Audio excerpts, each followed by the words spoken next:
สิโทรหาแฟนก่อนสิของงบกับแฟนมาให้งบก็ได้ให้มาหรอกแต่เงินอยู่น้ำเฮาได้แต่ว่าเฮาก็ต้องโทรเช็คโทรถามเนาะแฟนสิให้เฮางบซื้อกินเท่าใดเนาะจะได้เท่าไหร่เอ้าบัดไอ้เพิ่งขอคือบ่ให้ฮัลโหลให้งบเท่าใด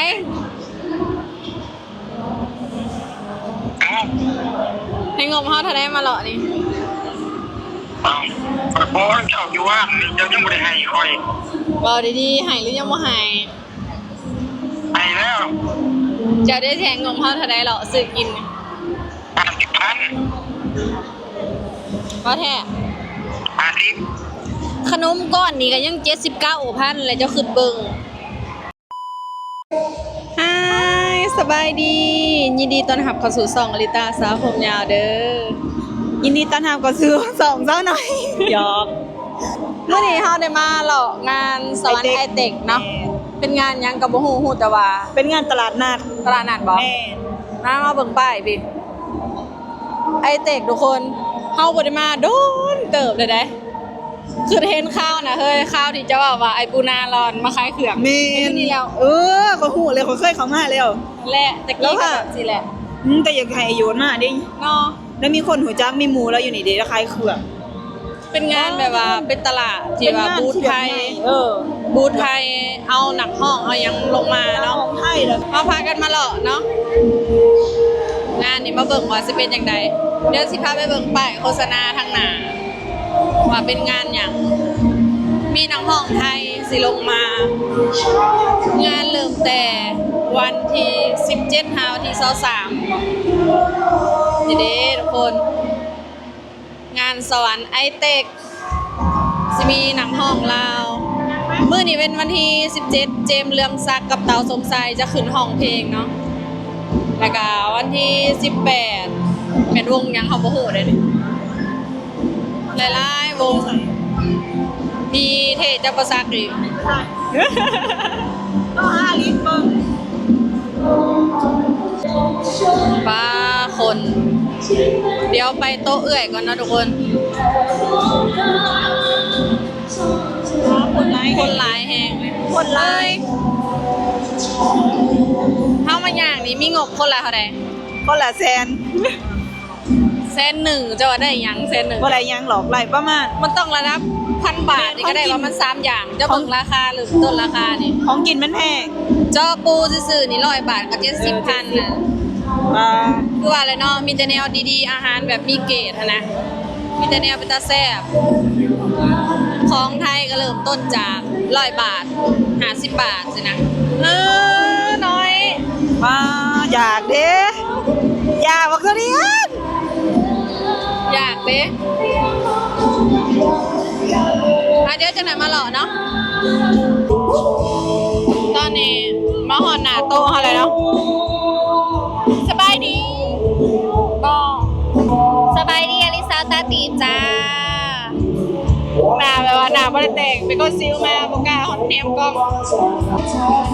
วันนี้เขาหนังกันต่อหนาเนี่ยนะทุกคนจักสิได้ยินหรือบอกน่ารักจังเลยขนมรองเท้า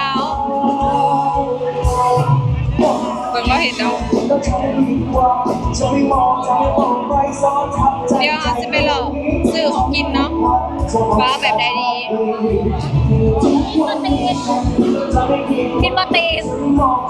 โคตรไม่พอกินตีนมั้ยซื้อห่าน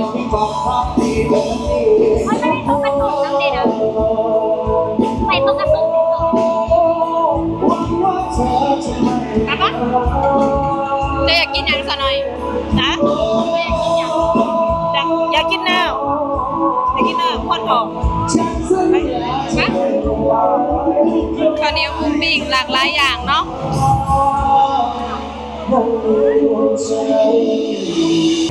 ตอนนี้มาอยู่ห้างซาซีดเนาะมาเบิ่งมาแล้วเห็นอย่างไรเนี่ย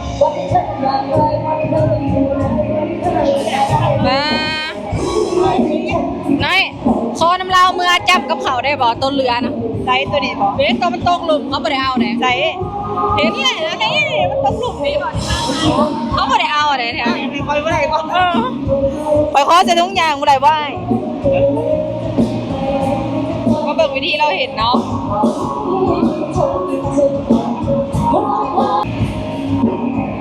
อันนี้บ่เป็นห้องเฮาดอกแต่ว่าเบิ่งเนาะว่าเราสิใส่หยังคิวเฮาคิวเท่าใดฮะคิวเฮาเท่าใดยังบ่ได้สั่งยังบ่ฮู้ฮักก็ยืนเบิ่งวิธีเราเห็นเนาะ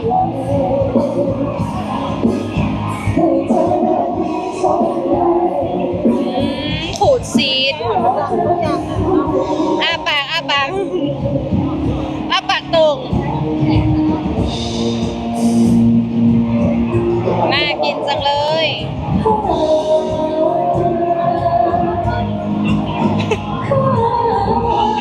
สองก็รอบที่สอง คืนน้ำลายอยู่ ซิมแบบอินฟลูเอนเซอร์มั้งฮะซิมแบบอินฟลูเอนเซอร์มั้งฮัดเป็นอินฟลูเอนเซอร์มือหนึ่งก็แม่นชั่วโมงหนึ่ง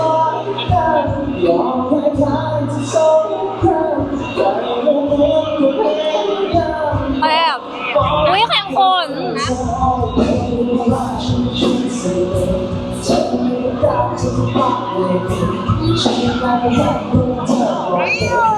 ได้เต็มปากเลยเนี่ยมันจองเท่าไหร่มีมั้งโอ้โกโก้50โกโก้ซีด60โกโก้ซีดขูด70แสดงว่าจอง1จอง70,000ว้าวมีงบ100,000กินได้อย่างเดียวค่ะซะหน่อยเพิ่นอยากเบียร์แห้งเพิ่นเลยมาซื้อเบียร์เข้ามาหลอกกินลูกซีนฮอทดอกซื้อตำซื้อขนมหวานซะหน่อยมาซื้อน้ำหรือซื้องบพอแต่ซื้อน้ำ2ตุ๊ก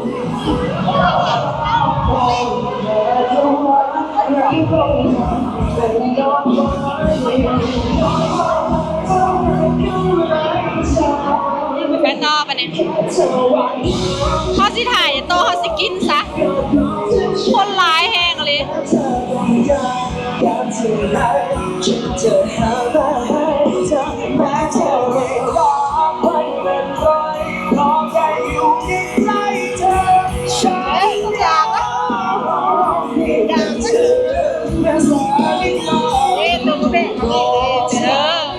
ราจะกินอะไรอยากตัวใดแซ่บบอกกุ้งแซ่บไปเอลิน่าบอกอันนี้เป็นของคนไทยหรือว่าเอาอันนี้เป็นยำลิ้นบอกพยายามพายกิน3ยอ ถุง70นี่เด้นี่3ถุง100 3ถุง70แซ่บได้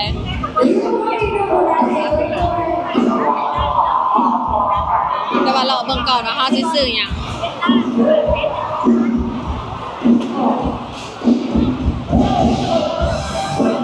แล้วสิกินหยังเนาะตัวอยากกินหยังซะแม่ ตำไหมตำกับปุ่นไหม มางานนี่อยากกินตังข้าวปุ้น ไม่มาอย่างผมไม่ได้กินน้ำปุ่นหรอกเนาะหรือยาผมกินหมด กินแบบปิ้งกอกปิ้งกุ้งสินะทะเลเผามันแพงก๋วยเตี๋ยวดิแล้วกระเพาะปลาคือว่ากินอะไรบ้าง ในใจก็อยากกินมันเทียดมันเนี่ยมันแพง คนเคิงเลย เขาขายอะไรดีมันน่ามากินนะ กล่องบ่แพงกล่อง500,000โอ้เที่ยวบอกกินบอก ไม่เอามีหลากหลายอาหารเนาะเลือกกินตามอัธยาศัยชอบแบบไหนก็จัดเลยจะประหยัดทำไมแต่ว่าพื้นอาหารประเภทนี้แม่นเฮาเคยกินแล้วเนาะเพราะว่าลงปากเซ่หันเถื่อ2เถื่อมื้อเนาะเฮาเคยกินแล้วแต่อาหารที่เฮาอยากก็จักสิกินอีหยังหั่นน่ะเลือกจักอย่างซะ เลือกโต๊ะที่ยังไม่เคยกินมาสิจ๊ะ มีซาซิสแล้วก็กุ้งตัวกุ้งแช่น้ำปลาเจ้าดัง ไปเอลิน่าเนาะ ไปลองสิเบิ่งเพราะว่าเขาเป็นอาหารดังลงมานะมีอาหารมีชื่อเสียงดัง TikTok คนหลายแหงจนบ่มีโต๊ะว่างให้นั่งมีแต่ไผกินแล้วเฝ้ากินเฝ้าออกเผื่อคนอื่นนำอ่ะนะอยากกินโมจิรอคิวรอคิว ออเดอร์ จะเป็นหยังสิได้กินแล้วทุกคนได้กินโมจิ อธิตาจะเสียบอก แต่ว่าถ้าคิวก็เคยแล้วแต่ว่ารสชาติมันสิแตกต่างกัน อะไรดิ ยังจะคิวเด้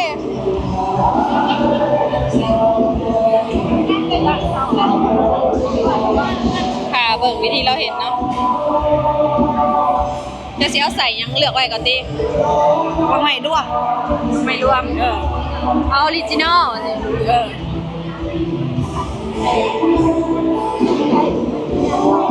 เบิ่งวิธีเราเห็นเราใส่บักกะลายนะ ใส่หน่อยใส่เย็น ว้าวสตรอเบอรี่แล้วมันสมมันชิตัดหวานขนาดนี่อันนั้นก็แม่เนี่ยโมจิครีมซีดเพี้ยแรกเขาเขาทำคุณทานร้ายจ้ะ ได้แสดงมาเสพ น่าจะแสบทุกห้านนั่นแหละแต่ว่าอยู่พุ่นมันอยู่นอกเนาะเอาก้อนหนึ่งเด้อ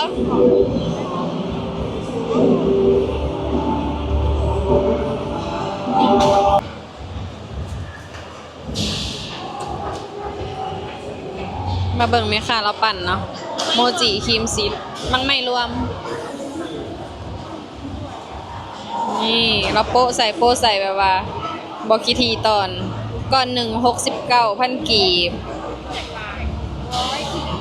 เอาเก็บขนมเด้อคนหลายคนเต็มหนาห้านเลยอันไหนเอาตัวนี้เ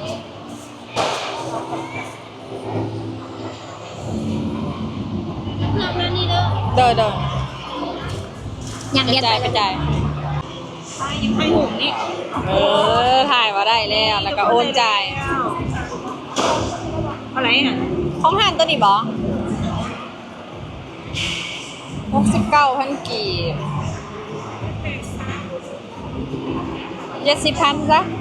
ขาโอนอยู่1,000โอเคไปซิมเลยนะใส่บ่วงเขาดิมายืนซิมหน้าห่านเลยว่าจะอร่อยสำใดคนอยากซะหน่อยอยากเนาะ น่าจะลายหายเจ้ากินกระป๋อง มีประโยชน์บ้างนะ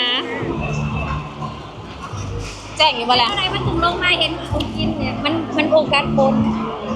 โอเค ประมาณ3หอม ต้องกินก่อนเนาะ กัดเลยกัดทานเลย กัดเลยกันเลย กัดเลยก็หลายขบวนการ มันจะขำใหญ่ กินแบบผู้ดีซะเฮาสิมาซิมกันเนาะรสชาติจะเป็นยังไงเขาเคยกินแล้วเฮานะแต่ว่าห้านนี้เห็นดังๆใน TikTok เนาะ คอยจีเนียมุกเซียนที่ไหนหอมมากเป็นจะไรเตะไป หวานคือกระเทียม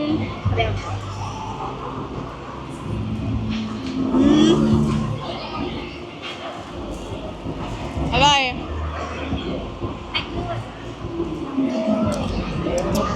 มันจะขาดแบบมาแล้วรสชาติเป็นอะไร ยืดออก คือกระเลมแบบแต่ว่ามันเสียงแบบมันๆเนาะหอม หอมหวานนัว ยัดดีดตัวเนี่ยยัดมันดีด ทราบได้ยูขอบคุณครับ แป้งออกแบบรสชาตินมละมุนนมแซ่บ เขาดี สมใจอยากไปนั่ง ขอบได้แซ่บก็อยากนะทำสม ยังทำพี่ตัว ต่อมาเฮาสิมาซิมจอปูเนาะเพราะว่าเฮาสิซื้อสุกินแม่นบ่เฮาสิซื้อสุกิน โดย มาลุ้นนะว่าจอปูจะรสชาติเป็นยังไงเห็นเพิ่นว่ามีแต่เนื้อปูแท้เน้นๆตำนานมากกว่า50 กว่าปีว่าซั่นคนก็หลายเนาะเรียนคิวกันข่าวเรียนคิวกันซื้อ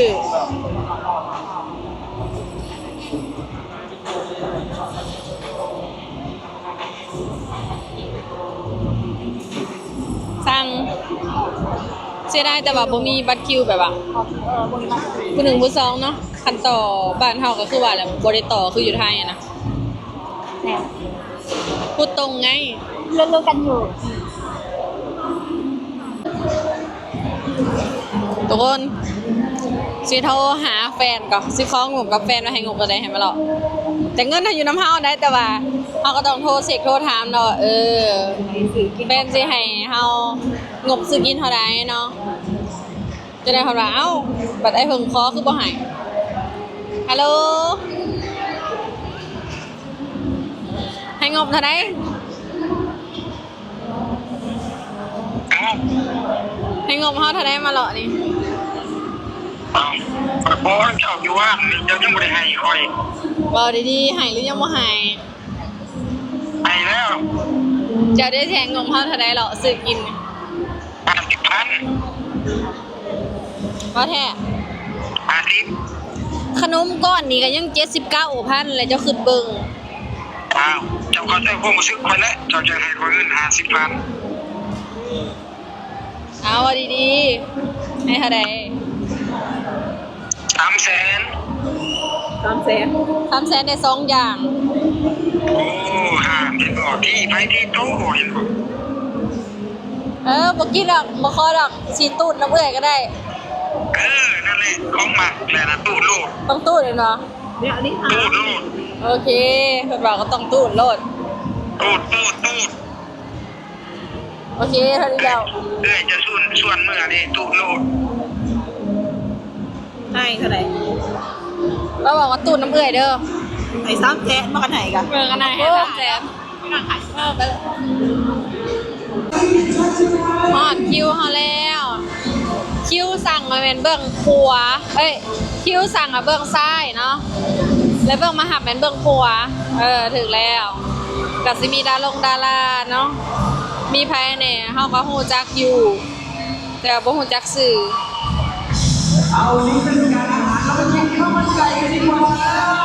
เจ้าสั่งเป็นหยัง จอปูกุนเชียงเนื้อกุนเชียงมันเนื้อในกาบมันหันเอง แมนบอกว่าเอาว่าแมน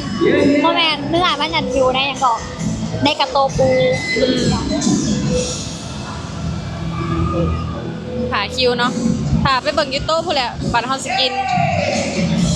ทุกคนเจมส์เรืองซักขึ้นห้องเพลงแล้ว เดี๋ยวเราจะไปถ่ายบรรยากาศให้ทุกคนเบิ่งเด้อรู้สึกว่าโต๊ะเฮาทางหน้าแม่นเต็มแล้ว พี่เชาวถ่ายคลิปรับให้หน่อย ป้าทุกคน ทุกคนหยิบมือถือขึ้นมานะ เป็นทางหนังห้องเป็นทาง เปิดไฟฉายเลยนะครับ เปิดไฟฉายเลยนะวันนี้ขอบคุณเบียร์ลาวด้วยนะครับ เป็นสปอนเซอร์